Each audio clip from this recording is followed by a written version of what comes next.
Shabbat Shalom. There is a common cruise ship metaphor that large institutions use when they are talking about change. Just like it takes a cruise ship a long time to turn, so too it takes a large institution a long time to change. This goes to say that change in a large group must happen incrementally, little by little, until the desired outcome is achieved. Now, I'll admit I'm no expert on cruise ships, but this idea makes sense. It makes sense to me that anything large and established would take time and careful planning to change, especially when people are involved. We can even see this illustrated in the Torah.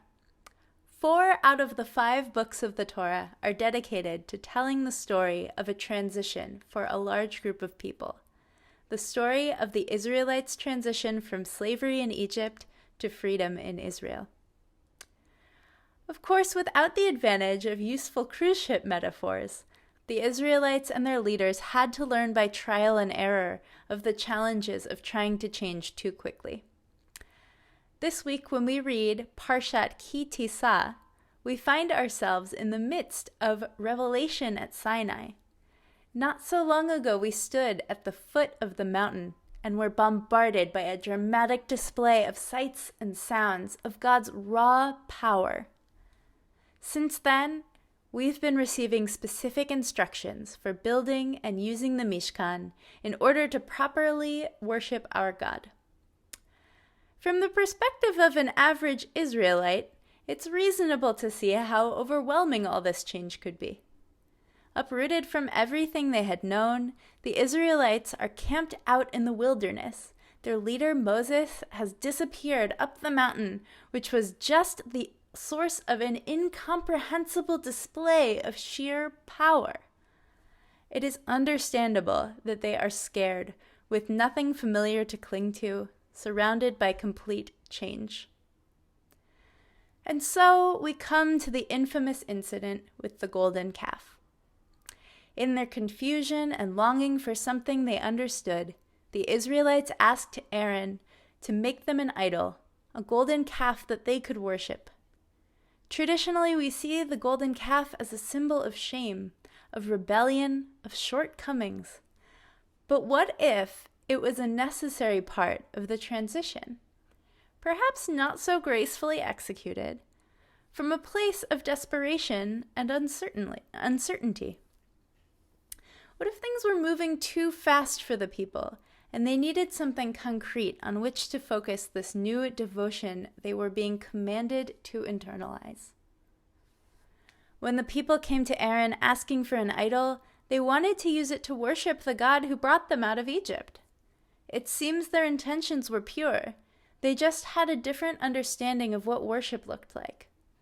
When the people came to Aaron, maybe Aaron saw an opportunity to smooth the transition a little and make the people feel a little bit more comfortable. Even more interesting, Aaron asked the people to bring him not any gold, but specifically their gold earrings. We read that all the people took off the gold rings that were in their ears and brought them to Aaron. Now, Rashi comments on this verse that when they took off their earrings, they were unloading a burden. But why would an earring be a burden that needed to be unloaded?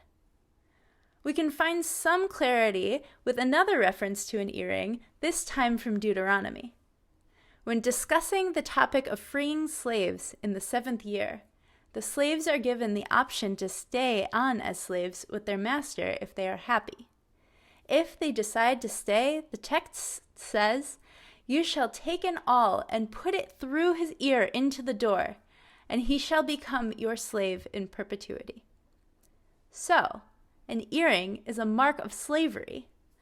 Could it be that the removal of the earrings in Ki Tisa was a step in breaking free from the slavery of Egypt?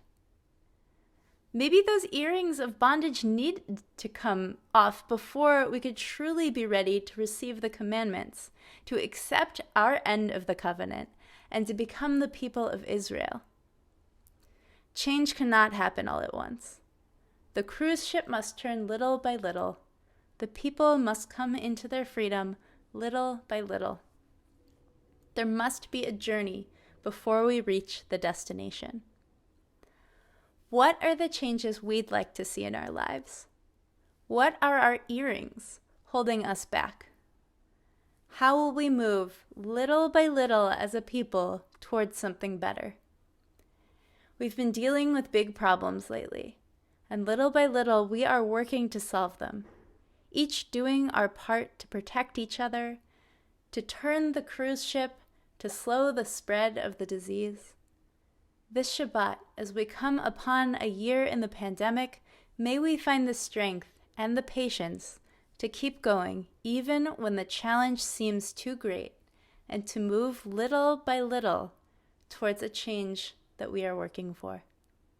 Ken Yehi Ratzon, may this be God's will.